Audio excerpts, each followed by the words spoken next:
Have you ever felt like deeply connected, to something much bigger than yourself, like a feeling that your consciousness, it might be more than just your physical body? Yeah.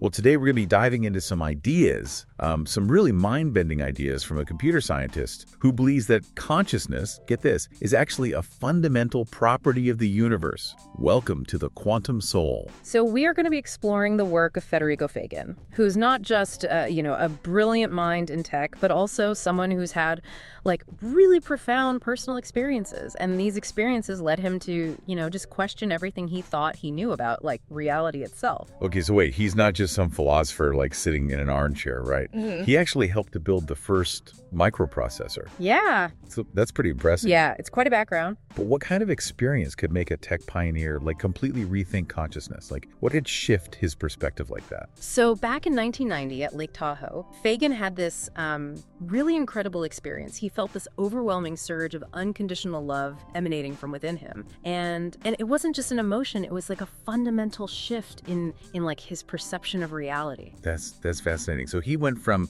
building the hardware that powers our computers to exploring the very nature of awareness itself. It's like he went from the nuts and bolts to the software of existence. Exactly. And this experience, it led him to develop a theory that's, it's pretty radical. He believes that consciousness isn't a product of the brain, but a fundamental property of the universe. Wow. Existing as a field that interacts with and shapes the physical world. So instead of consciousness being something that our brains generate, it's more like our brains are receivers tuning into this universal field of consciousness. Yeah, that's a great way to put it, yeah. Faggin uses a really interesting analogy to explain this concept. He compares the human body to a drone controlled by a field of consciousness. Okay, I'm intrigued. Tell me more about this drone analogy. How does that work? Okay, so imagine you're operating a drone, right? You experience the world through the drone's sensors, but you're limited by its capabilities. Okay. But if the drone were to be destroyed, you, the operator, wouldn't cease to exist, right? Right. You'd simply be free from the limitations of that drone. So in this analogy, our bodies are like drones, allowing our consciousness to interact with the physical world. And when our bodies die, our consciousness, like the drone operator, it persists. It's free to explore a wider reality. Precisely. It's a powerful image that challenges the traditional view of consciousness as being confined to the brain. This makes me wonder how Faggin's background in computer science, influences his understanding of biology. I mean, we often think of our brains as biological computers, but does he see it that way? That's a great question.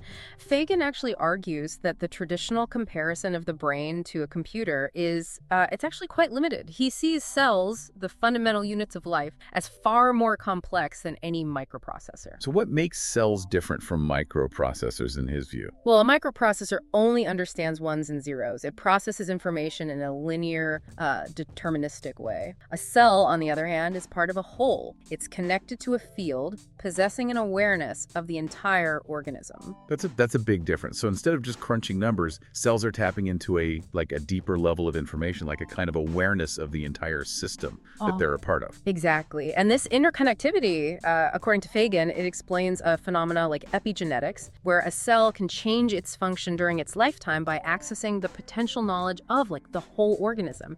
It's as if each cell contains a blueprint of the entire being. That's incredible. It's like every cell in our body has the potential to become any other cell. It has access to the full library of information about who we are. Yeah, that's a great way to think about it. And this perspective, it challenges the materialist view of reality, where matter is seen as the fundamental building block. Okay. Faggin suggests that we need to shift our focus from matter to information. So instead of particles being the building blocks of reality, it's information. That's a huge paradigm shift. Absolutely. He draws on the principles of quantum physics to explain this idea. You see, in quantum physics, particles like electrons, they aren't really individual entities, but rather expressions of an underlying field. Okay, I'm familiar with the idea of fields in physics, but how does this relate to information being the fundamental building block? How does that work? Think of it this way. The field contains all the potential information about a particle, right? Okay. The particle itself is just a specific expression of that information. It's like a wave collapsing into a particle when it's observed. So the information that defines the particle is embedded in the field, and the particle is just one possible like manifestation of that information. Does that mean that information is more fundamental than matter itself? That's the implication of Faggin's theory, yeah. He believes that matter and energy are emergent properties of this like underlying field of information. Yeah. And this information field is intrinsically linked to consciousness. This is all so mind-blowing. It completely changes our understanding of the physical world. It does, and it raises some like really profound questions about the nature of reality itself. Speaking of profound questions, how does Faggin's theory address the big one? How does consciousness arise from the physical world? Because he's saying it's not just complexity, right? Right. Faggin is very critical of the current scientific paradigms, particularly the concept of emergentism, which suggests that complex phenomena arise from simpler parts. He argues that in a purely classical world, true emergence is impossible. You need quantum mechanics for something truly new and complex to emerge. Yeah. So he's basically saying that consciousness can't simply be explained as a byproduct of the brain's complexity. There's something more fundamental at play, something that quantum mechanics can help us to understand. Exactly. Faggin believes that current interpretations of quantum mechanics are incomplete because they ignore the role of consciousness.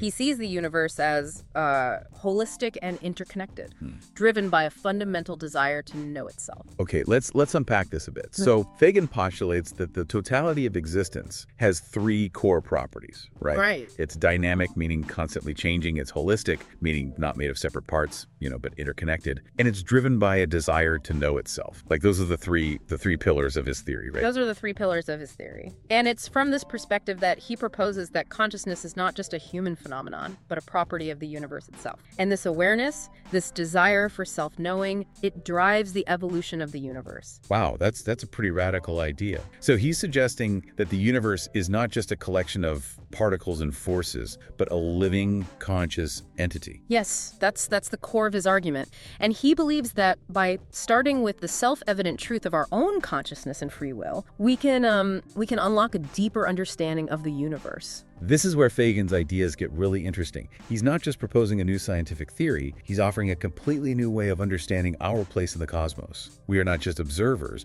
but active participants in the universe's journey of, like, self-discovery. And if you're finding this discussion as fascinating as we are, don't forget to subscribe, like, and share this video so others can, join us on this journey of exploration. Now, I know a lot of people have trouble with the idea of consciousness being, like, fundamental, especially when you think about things like rocks or water.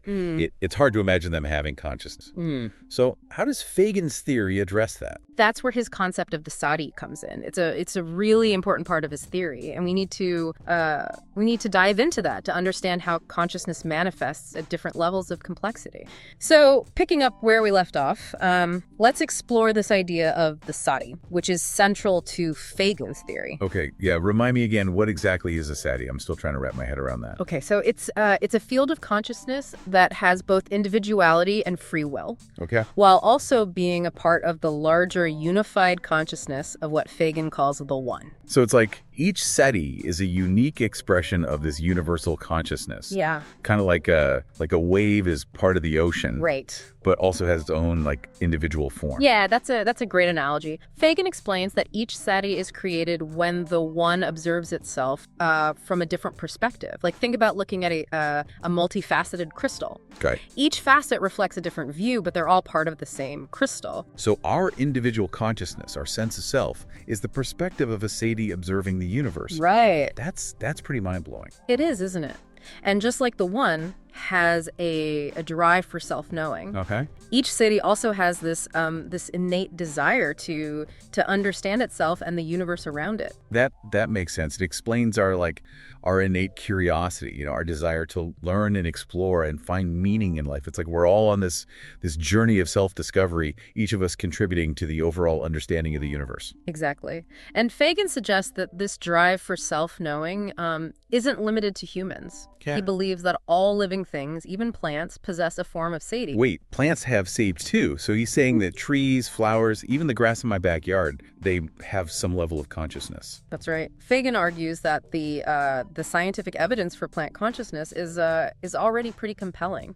Plants communicate with each other, they respond to their environment in complex ways, Yeah. and even show signs of like learning and memory I have to admit, I'm a bit skeptical about that. Sure. I mean, plants don't have brains, so how can they be conscious? Yeah, that's a common question. Yeah. And it highlights how much our understanding of consciousness is, like, shaped by our own human experience. Right. We tend to assume that a brain is necessary for consciousness. Right. But what if consciousness is, like, more fundamental than that? So he's saying that consciousness might not require a physical structure like a brain, that it could exist in other forms that we don't fully understand. Precisely. And this brings us back to the concept of information as the fundamental building block of reality. Okay. What if consciousness is essentially a pattern of information, a complex interplay of energy and information that can manifest in different ways? So instead of asking, how can plants be conscious without brains? Yeah. We should be asking, what is consciousness and how can it manifest in different forms? Exactly. Faggin challenges us to expand our definition of consciousness, beyond the limitations of our human perspective. Yeah. He's suggesting that awareness might be a much more widespread phenomenon than we ever imagined. This completely changes how we view the natural world. If plants have a form of consciousness, it means we're surrounded by sentient beings. Right. It raises all sorts of ethical questions about how we treat plants and the environment. Absolutely. Faggin's theory has profound implications for our relationship with the natural world. Yeah. If we recognize the consciousness of plants, it changes how we approach everything from, agriculture to conservation. It's like we've been living in a world where we thought we were the only, truly conscious beings. Right. And now we're realizing that we're surrounded by a web of awareness. It's a humbling and awe-inspiring realization. It is. And it raises fascinating questions about how different forms of consciousness might interact and communicate with each other. Now, going back to the sati concept. Right. If each sati is a unique expression of the one, Okay. how do they interact with each other? Is it like separate individuals bumping into each other? Or is there a deeper connection? Faggin talks about the importance of resonance between satis. He believes that satis can come into resonance by sharing their experiences and understanding. Okay. This resonance creates a new shared quantum state that allows for a deeper level of connection. So it's not just about exchanging information, but about a deeper level of understanding and empathy. Yeah. It's like tuning into each other's frequencies and creating a harmonious connection. Exactly. It's a profound concept that suggests true connection. It transcends our individual limitations. And this interconnectedness, this resonance between satis, seems to play a key role in Faggin's view of what happens after death. You're right. Remember the drone analogy? Yeah. When the drone is destroyed, the operator isn't destroyed. They're just free to experience a wider reality. So when our physical bodies die, our satis, our fields of consciousness, they continue to exist. That's Faggin's belief. He suggests that the sati might even choose to inhabit another physical form, continuing its journey of self-knowing through a new set of experiences. It's a comforting thought. Yeah. But it also raises questions about what that experience might be like. Yeah. Do we retain our memories and sense of self? Do we encounter other satis? Those are questions that Faggin doesn't claim to have definitive answers to. Yeah. He acknowledges that what happens after death is largely a mystery. Sure. However, his theory, it provides a framework for understanding the possibilities. It certainly offers a more expansive and hopeful perspective than the traditional materialist view, Yeah. which sees death as the end of consciousness. Absolutely. Faggin's theory suggests a continuous journey of consciousness, an ongoing exploration of the universe and its mysteries. And this journey is fueled by the interconnectedness of satis, their ability to resonate and share their experiences. This makes me think about all the different cultures and spiritual traditions that have explored the idea of reincarnation or the transmigration of souls. Are those ideas compatible with Faggin's theory? That's a fascinating question. Faggin's theory doesn't explicitly endorse any particular spiritual tradition, Right. but it does offer a scientific framework that could be used to interpret and understand those traditions in a new light. So instead of dismissing those ideas as superstition or mythology, we can explore them through the lens of quantum consciousness and see if there are any parallels or insights to be gained. Exactly. Faggin's work, it encourages a dialogue between science and recognizing that both have valuable insights to offer in our quest to understand consciousness. And if you're enjoying this deep dive into Faggin's groundbreaking work, don't forget to hit that subscribe button to explore more mind-bending concepts with us. Now let's shift gears a bit and explore one of the most mind-bending aspects of Faggin's theory: the nature of reality itself. Okay. He argues that the universe is fundamentally holographic. Okay, I've heard this term before, but I'm not sure I fully grasp it. What does it mean in the context of Faggin's theory? Think of a hologram, right? Okay. It contains all the information needed to recreate a 3D image in every part of the hologram. Okay. In a similar way, Faggin suggests that the information that describes the entire universe is encoded in every point in space. Whoa, that's a lot to unpack.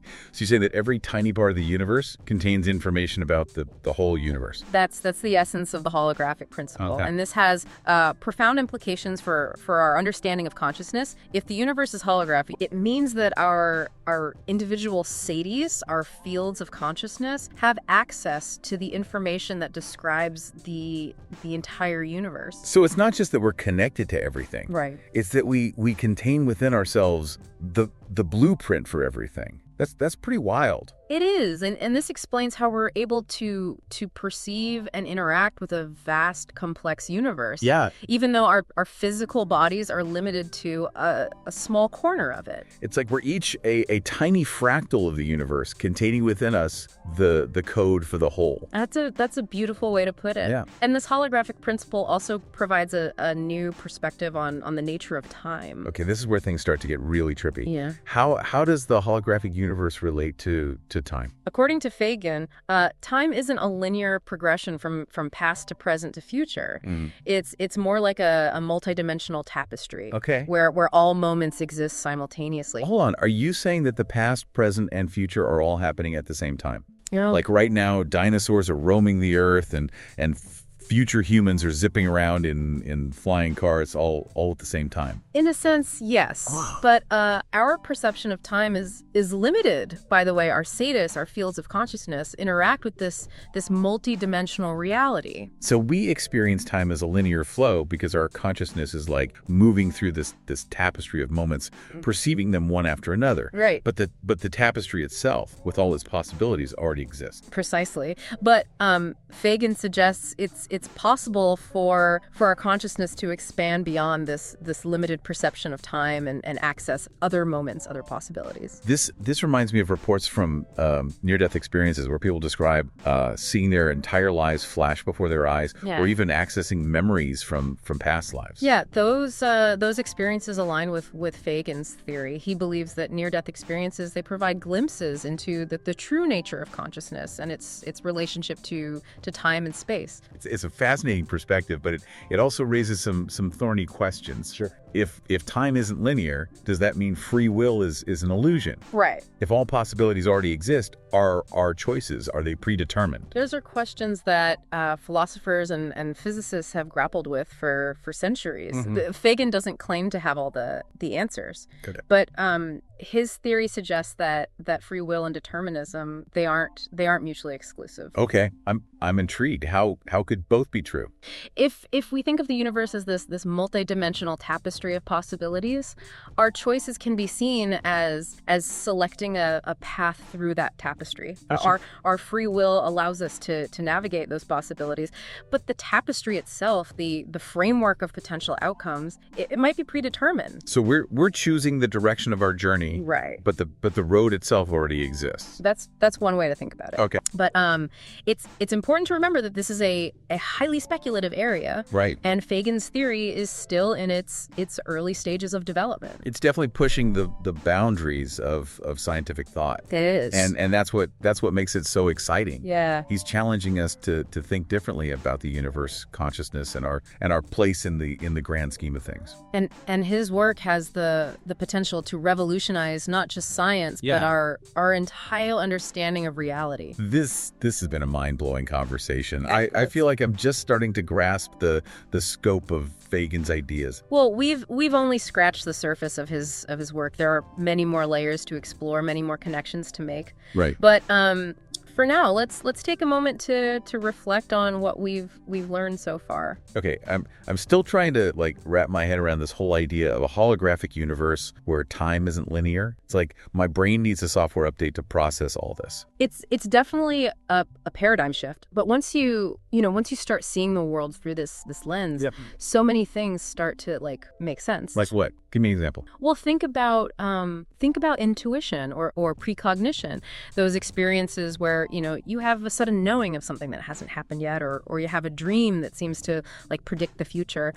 Those phenomena are difficult to explain in a purely materialistic framework where time is linear. But if time is more like a multidimensional tapestry where all moments exist simultaneously, then it's not so strange to think that our consciousness could access those other moments, right? Exactly. It's like our consciousness can tune into different frequencies of this tapestry, accessing information from different points in time. This is all so mind-blowing, but it's also incredibly inspiring. It suggests that we have a much greater capacity for awareness and understanding than we typically realize. It does, and Faggin believes that by understanding the nature of this deeper reality, Right. yeah, we can unlock the true potential of consciousness and transform our understanding of the universe. So it's not just about theoretical knowledge. Right. It's about practical application. How can we apply these ideas to our lives? Well, for starters, it invites us to cultivate a sense of interconnectedness, not just with other humans, but with all living things, and even with the universe itself. It's like recognizing the Sadie in everything. Yeah. Acknowledging the unique expression of consciousness in every being. Exactly. And this awareness can lead to, greater empathy, compassion, and a sense of responsibility for our actions. It also makes me think about the power of our intentions and thoughts. Right. If consciousness is interacting with a field of information that shapes reality, then our thoughts and intentions must have some impact on that field. Faggin certainly believes that. He talks about the power of collective consciousness to shape the future. He suggests that if enough people shift their awareness to a more holistic and interconnected perspective, we can create a more harmonious and sustainable world. That's a powerful message of hope. It suggests that we're not just passive observers, but active participants in the evolution of consciousness. And it emphasizes the importance of individual transformation as a catalyst for collective change. As we awaken to our own true nature as satis, as expressions of this universal consciousness, we contribute to the awakening of the whole. It's like we're all drops in the ocean of consciousness. And as we become more clear and pure, we contribute to the clarity and purity of the whole ocean. That's a beautiful analogy. Yeah. It highlights the interconnectedness of our individual journeys of self-discovery. Now, Faggin is a computer scientist. So I'm curious about his perspective on technology. Does he see technology as a tool that can help us to understand and expand consciousness? Or is he wary of the potential dangers? That's a great question. Faggin acknowledges the power of technology, but he's also cautious about its potential for misuse. Right. He believes that technology should be used to enhance our understanding of consciousness and promote harmony, not to create a world of separation and control. So he's not advocating for a technological utopia where we all upload our minds into computers and live forever in a virtual reality. Well, he's actually quite critical of that transhumanist vision. Okay. He believes it's a misguided pursuit, driven by fear of death and a desire for control rather than a genuine understanding of the nature of consciousness. Instead of like trying to escape the limitations of our physical bodies, right? He's suggesting that we embrace those limitations as part of the human experience. Exactly. He sees our physical bodies as vehicles for our sadists to experience the richness and complexity of the physical world.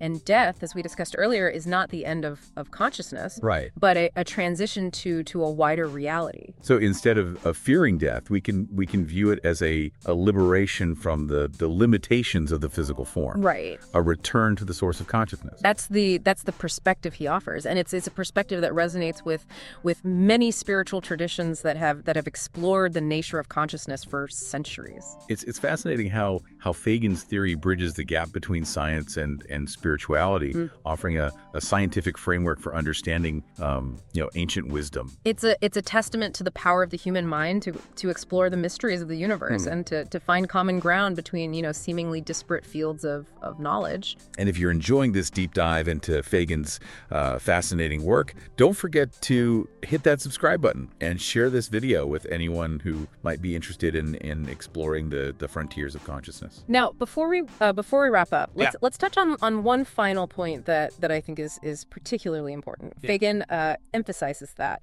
understanding the nature of consciousness is not just an intellectual pursuit, but a path of personal transformation. So it's not enough to just read about these ideas. We need to actually embody them, live them, and integrate them into our lives. Exactly. He encourages us to cultivate practices that expand our awareness, deepen our connection to the present moment, and awaken to the interconnectedness of all things. Practices like meditation, mindfulness, and spending time in nature. Right. Practices that help us to tune into the frequency of consciousness that permeates all of existence. Precisely. And as we cultivate these practices, we begin to experience the world in a new way with a sense of wonder, awe, and gratitude. It's like we're shifting from a narrow egocentric perspective to a wider, more expansive view that encompasses the interconnectedness of all things. That's a beautiful way to put it. Yeah. And as we make that shift, we begin to align with the